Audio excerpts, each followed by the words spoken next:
Oi, gente, aí do segundo e do terceiro ano. Eu vim aqui só finalizar aquela aula sobre hierarquia urbana. Eu gosto muito de imagem, né? Imagem fala muito para gente. E aí eu queria compartilhar isso com vocês, só para ilustrar nossa aula e fazer uns comentários pequenininhos, né? Então, aqui é um trabalho de uma Universidade de Joinville, por isso que eu gostei desse material que eu achei aqui na internet, a hierarquia dos centros urbanos, né? Então, veja bem, as características da urbanização brasileira é assim, ela é um fenômeno recente, mas por que é recente? Porque ela data da Revolução Industrial Brasileira. E a Revolução Industrial Brasileira, ela foi muito a passos lentos, né, gente? Ela começa lá no governo de Vargas e depois, né, na época lá da Primeira Guerra Mundial, e aí depois Vargas cria uma classe trabalhista, né, pela Constituição de 34, e depois ela vai se intensificar nos anos 40, né, no período democrático, e depois ela vai explodir já na década de 60 e 70 com os militares. Então, o nosso processo, enquanto os países europeus já fizeram sua revolução industrial lá para trás, no final do século XVIII, nós fizemos aqui na segunda metade do século XX. E então ela é um fenômeno recente, mas a nossa industrialização ela foi assim muito deficitária. Ela, além de ser tardia, ela veio assim com uma série de problemas agregados, né? Por exemplo, ela veio com capitais estrangeiros, veio através das empresas multinacionais, com a tecnologia estrangeira, com muito empréstimo de capitais, que nós ralamos para pagar isso, e as cidades, então, pagaram esse alto preço. As cidades que foram desenvolvidas, né, com a Revolução Industrial, elas ficaram totalmente sem estrutura, porque o poder público não conseguiu acompanhar, né, a velocidade das empresas que vinham para o Brasil, e aí eles estavam ocupados fazendo a base, né, tinha que fazer aquela base de espera, né, energia, transporte, viabilizar a mão de obra, viabilizar os meios de transporte. Então, o governo não acompanhou. E aí explodiram as cidades, né, gente? Explodiram assim, totalmente sem estrutura, sem, como é que fala? Um planejamento que atendesse a população toda, né? E você vê as grandes desigualdades que vão acontecer, tá? Outra característica é visível na paisagem, né, gente? Isso aí é claro e nítido. Infelizmente, tem visões maravilhosas. Nós vamos ver umas fotos aqui de cair o queixo. Mas a boa parte, ela é essa desorganização através das favelas, né? Esses bairros de periferia. Isso aí não tem como. Só não vê quem é céu. A urbanização nossa foi um processo acelerado, eu já expliquei por quê, porque ela acompanha a Revolução Industrial de uma forma assim, os países emergentes, né, eles aproveitaram o dinheiro do empréstimo americano, e aí o negócio veio assim, as empresas vieram aos centenas de uma vez, né? O Brasil abre as portas no governo militar para as empresas multinacionais. E aí as cidades, então, elas vão pagar esse preço, né? Muito rápido, não teve condição da estrutura de moradia, saneamento, a questão dos leitos hospitalares, a questão das escolas, né?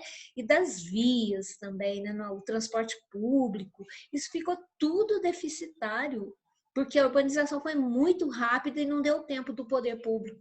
E fora a corrupção, né, que está entranhada nas veias brasileiras, e aí acontece esse caos urbano que nós já falamos na outra aula, né? A macrocefalia, o caos, os problemas sociais, a violência, o narcotráfico, a prostituição, a exploração do trabalho infantil e por aí vai, a gente reza um terço. A outra característica assim, que eu acho muito forte é que ela é excludente. Então, uma cidade, a gente chama até de cidade dual. É quando nós aprendemos na outra aula, que é sobre as EdCity, eu falei EdSite, mas na verdade é EdCity, né? Lá, quando eu falei das EdCities, vocês viram que elas são do lado de bairros extremamente pobres e violentos, sem estrutura. Então, nós temos aí a urbanização brasileira, ela é excludente, cria cidades duais. E não é só São Paulo, não. Rio de Janeiro é uma cidade dual. Você vê claramente a divisão de classes, né? E no Rio ainda é pior, porque mora todo mundo na Zona Sul, né? As principais, as mais populosas favelas estão na Zona Sul, que é lugar de bairro de gente muito mais abastada, né? Então você vê aí os vulneráveis e os abastados. Então a gente tem aí os dominantes e os dominados, como a história cíclica sempre vai apresentar para a gente. Então ela é excludente, ela exclui das vantagens, né? Tipo assim, ó, o que é um shopping center? O shopping center foi criado para o pessoal mais que tem um poder aquisitivo melhor ficar fechado, fazendo compra para não misturar com os outros, né? Para evitar roubos, evitar assim o contato, próprio contato físico mesmo. Então as coisas são mais caras exatamente para excluir a camada mais pobre. Então essa desigualdade social, ela é visível, ela é um câncer, não é só nas cidades brasileiras, todo mundo sabe, né? Em todos os lugares do mundo, principalmente nos países ricos, nos em desenvolvimento, que são os emergentes, essa desigualdade social, vocês estão vendo essa questão do coronavírus, né? Lá em São Paulo, por exemplo, deixou bem claro que onde tem uma população mais esclarecida, que tem moradias melhores, tem um nível cultural melhor, o coronavírus ele não se alastra. Onde que ele se alastra? Lá nos bairros de periferia, né? Lá que estão o grande número de contaminados. Isso aí é o quê? É uma questão da urbanização, que ela é excludente e ela vem em forma de desigualdade social, né? Porque a proteção é para todo mundo ter, mas as pessoas não têm nem água em casa, não tem sabão, não tem nada, moram 10, 12 no mesmo cômodo, como é que tem hábito de higiene dessa forma, né? Aqui tem alguns gráficos que eu não vou ficar analisando com vocês, porque nossa aula já falou sobre isso, né? População urbana, população rural. Aqui fala dos países mais pobres, quantas pessoas tem no campo e quantas por cento das pessoas tem na cidade. Chama atenção aqui para o Equador, viu, gente? A gente fica falando de Bolívia, de Haiti, nós temos um país em alto estado de sofrência aqui na América do Sul, que é o Equador. Não é só por causa da crise do coronavírus, não, porque você sabe que o segundo país, o primeiro é o Brasil, que tem o maior número de casos, né? E o segundo é o Equador. O Equador é assim uma pobreza. Nossa, eu temo que o Equador vire um país subsaariano, né? Muito triste a situação do Equador. Aí depois eu tenho aqui falando sobre a função das cidades, aí vocês vão ver falar sobre a hierarquia, a rede urbana, que nós já vimos lá, eu não vou ficar repetindo não, tá? Esse esquema aqui, ó, das metrópoles, né? Como que a gente classifica, o esquema clássico, que até esse slide mesmo, acho que eu usei lá na minha aula. Aqui fala sobre a rede de influência das cidades, né? Eu mostrei um mapa na outra aula, uma cidade que ela acaba influenciando e ela fica interligada com as outras. Aqui fala sobre o número, as cidades pequenas, quantas são, né? Nós encaixamos aqui, ó. População até 50 mil habitantes é chamada de cidade pequena. Classificada como pequena, olha, são quase 5 mil municípios brasileiros que têm até 50 mil habitantes, né? Você vê, metrópole mesmo, são 17. Então, a maior parte de nós moramos em cidades pequenas, né? Aqui a gente fala sobre a conurbação, que eu já expliquei, nós falamos sobre as metrópoles, né? A função urbana, a metrópole tem mais de 1 milhão de habitantes, né? A megacidade tem mais de 10 milhões. E o papel das cidades, falamos das áreas metropolitanas, né? Aquela fenômeno da conurbação, né? Que forma uma megalópole que está espalhado no mundo inteiro. No Brasil a gente tem, né, uma informação aqui, ó, São Paulo e Rio de Janeiro, o eixo econômico mais rico do Brasil. Vai se formando aqui uma megalópole, eu já tinha falado isso para vocês na outra aula. Aqui fala sobre uma megalópole vista de cima, né? Aqui o Rio de Janeiro. E o Rio de Janeiro e São Paulo. Nós vemos aqui uma imagem bem bacana, né? Olha aqui, a São Paulo, como que é? Lembra que eu falei da macrometrópole? E o Rio de Janeiro também, uma macrometrópole. E elas estão crescendo aqui, a linha de ligação, a linha da Via Dutra, o Rio Paraíba do Sul. Ó. Isso está representando a nossa megalópole. Aqui também, né, no Google Earth, aqui São Paulo, ó, a Via Dutra e o Rio de Janeiro. Vamos ver essa imagem aqui, são as megalópolis dos Estados Unidos. Aqui em cima a gente tem a Boswash, ali do lado oeste a gente tem a Sansan, né? São Francisco, San Diego. Então a gente tem aqui na Flórida uma série de megalópolis nos Estados Unidos. Agora aqui vai passar umas imagens aqui que eu vou passar direto, falando também sobre essa questão. Deixa eu diminuir o zoom aqui. Isso. Aqui. Então, vamos falando sobre a megalópole do México. Ó. A cidade do México está entre uma das maiores do mundo. Aqui as megalópolis europeias. Olha, eu gosto de ver isso aqui por causa do norte da Itália, onde está Milão, Turim, Veneza, né? Gênova. Então, essa parte aqui é a parte mais rica da Itália. Olha embaixo para vocês verem como que a Itália é menos desenvolvida. Ó. Pelas luzes dá para ver. Caiu aquela imagem naquela SCMI, era isso que eu queria que vocês vissem. Aí aqui eu tenho, aqui já é do leste europeu, a Rússia, a Estônia, a área de influência. Aqui na área metropolitana do Reno-Ruhr, né? Que são os rios mais importantes que passam pela Alemanha, vão lá para a Holanda. Aqui eu tenho as megacidades, né? Aqui, olha, você vê na China, na Índia, a Índia que chama atenção, ó, porque a China, já falei, ela está a passos lentos, mas a população da China está freando, mas da Índia não, olha como que a cidade de aqui Dhaka é lá na Bangladesh, né? A cidade de Dhaka. Aí aqui Mumbai, Delhi, isso tudo aqui é na Índia, tá? Aqui mostrando também para a gente a área das cidades mais... Aqui as mais populosas, ó. Aqui é o delta do Rio das Pérolas, lá na China. Lembra? Tem o Rio Azul, o Rio Amarelo e o Rio Vermelho. O vermelho é o Rio das Pérolas.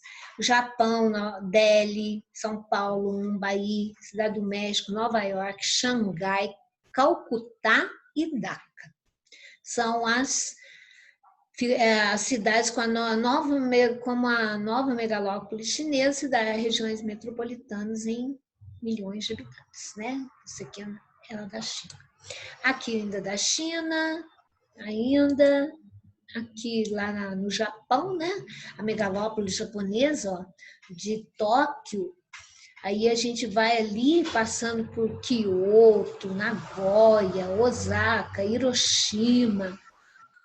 Então, ali é uma coisa violenta.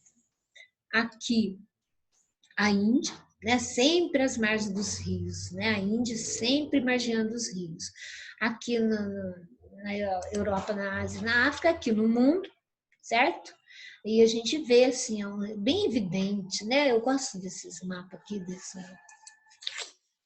na China.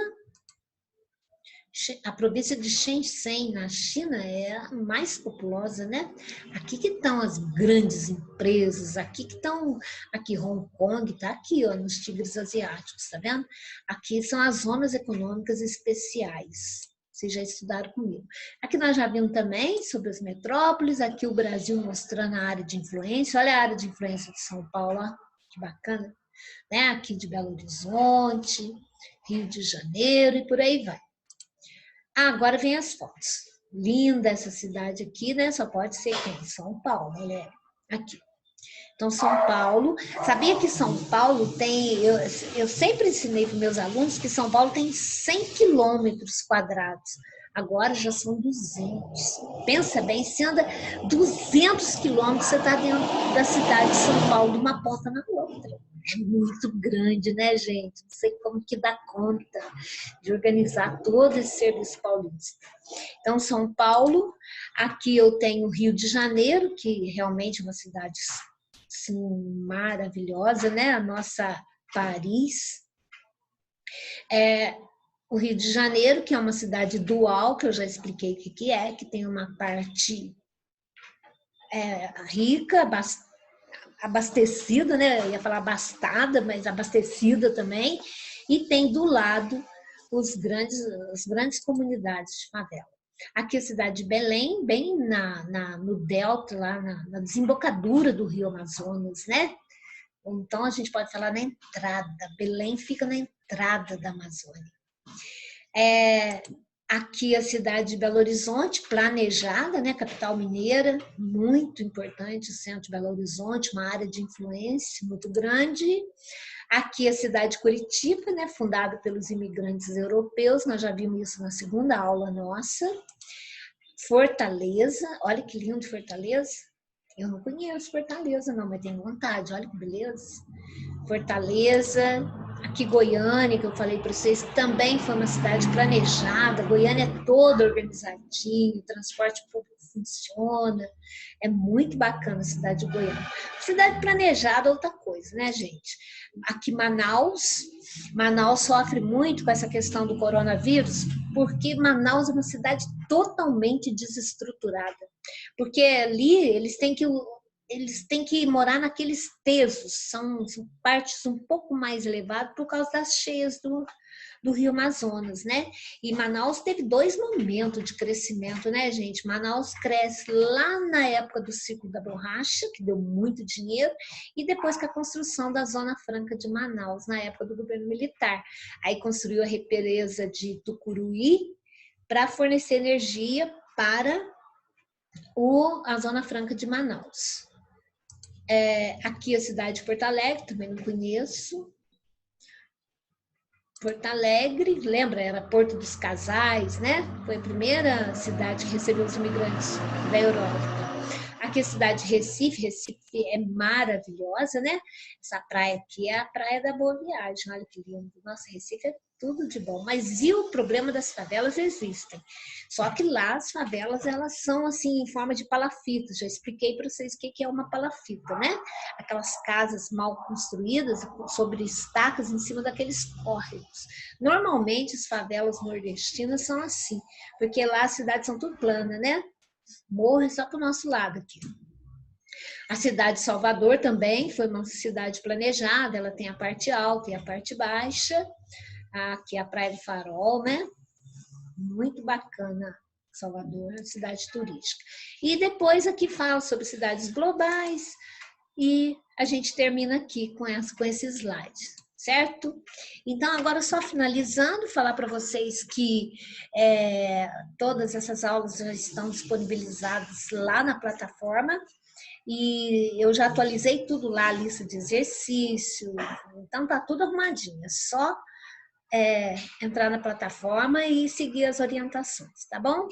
Continuo por aqui, vocês por aí, mas morrendo de vontade de voltar logo, né, gente? A gente já tá cansado disso e não tem nem previsão, tá bom? Um grande beijo, fica com Deus, se cuida.